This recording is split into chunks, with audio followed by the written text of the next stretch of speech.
د پاکستان او طالبانو یارانه او طالب نظامیان یې مخنیوی کوي. شیخ رشید وایي امارات ورسره اغسانته لګول منلي. جزئیات هم دې ویډیو کې وګورئ او چینل سبسکرایب کړئ. په داسې حال کې چې د طالبانو د دفاع وزیر خپل ځواکونو ته امر وکړ چې افغان خاوره کې د پاکستان د اغسانته لګولو مخنیوی وکړي، خو ښکاري چې سیاسي مشرانو یې پاکستان سره معامله کړې. تاسو خبر دا دی چې شیخ رشید وایي د خپل ورور هیواد په خوښه اغسانته لګول بشپړه و. د پاکستان کورنیو چارو وزیر شیخ رشید وایي چې د ډیورنډ کرښې په اوږدو کې د اغسانته لګول په د کابل په خوښه بشپړ کړي. نوموړي پرون جمعه د جنورۍ په 14مه په اسلام آباد کې یوې خبري غونډې ته ویلي چې د اغسانته غځولو پروژه به د افغانانو ورونو په خوښه بشپړه شي.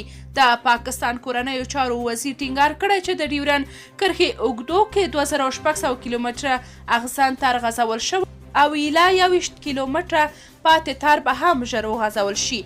په کابل کې د طالبانو حکومت تر اوسه په دې اړه څه نه دي ویلي. تر دې وړاندې طالب چارواکو ویلي و چې پاکستان ته دا اجازه نه ورکوي چې په ډیورنډ کرښې د اغسانته لګولو ته ادامه ورکړي.